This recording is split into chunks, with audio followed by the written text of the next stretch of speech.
दोस्तों, मैं हूँ स्वीटी। आज मैं आपको सुनाने जा रही हूँ बिल्ली और चूहे की कहानी। तो चलिए हम कहानी को शुरू करते हैं। एक बार एक बिल्ली थी। वो बहुत ही चालाक और चौकस थी और उसकी इसी चालाकी और चौकसी को देख चूहे भी सावधान हो गए थे और अब चूहे बिल्ली के साथ नहीं आ रहे थे।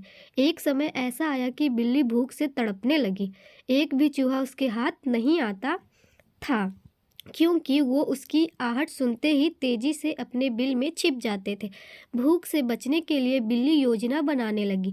तभी उसके दिमाग में कुछ ऐसा आया और वो एक टेबल पर उल्टी लेट गए। उसने सभी चूहों को यह सोचने पर मजबूर कर दिया कि वो मर चुकी है। सारे चूहे बिल्ली को ऐसे लेटा हुआ अपने बिल से ही देख रही थी। उन्हें पता था कि बिल्ली बहुत चालाक है, इसीलिए उनमें से कोई भी चूहा अपने बिल से बाहर नहीं आया। लेकिन बिल्ली भी हार मानने वालों में से नहीं थी। वो बहुत देर तक उसी टेबल पर उल्टी लेटी रही। धीरे धीरे चूहे को लगने लगा कि बिल्ली मर चुकी है।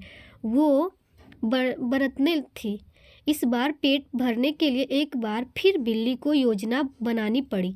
लेकिन इस बार छोटी योजना काम नहीं आने वाली थी, इसीलिए बिल्ली ने अब खुद को पूरे आटे से ढक लिया। चूहे ने सोचा कि वह आटा ही उसे खाने के लिए आ गया, लेकिन एक बूढ़े ने उसने ध्यान से आटा देखा तो उसे उसमें बिल्ली का आकार दिखने लगा। तभी बूढ़े चूहे ने हल्ला मचाना शुरू किया। उसने कहा, अब अपने बिल में चले जाओ, यहाँ आटे में बिल्ली छुपी है। बूढ़े चूहे की बात सुनकर सारे चूहे अपने बिल में चले गए।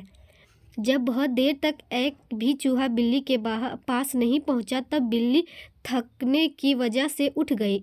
इस तरह बूढ़े चूहे ने अपने अनुभव से सारे चूहे की जान बचा ली। दोस्तों, हमें बिल्ली और चूहे की कहानी से यह सीख मिलती है कि बुद्धि का इस्तेमाल करके धोखा से बचा जा सकता है।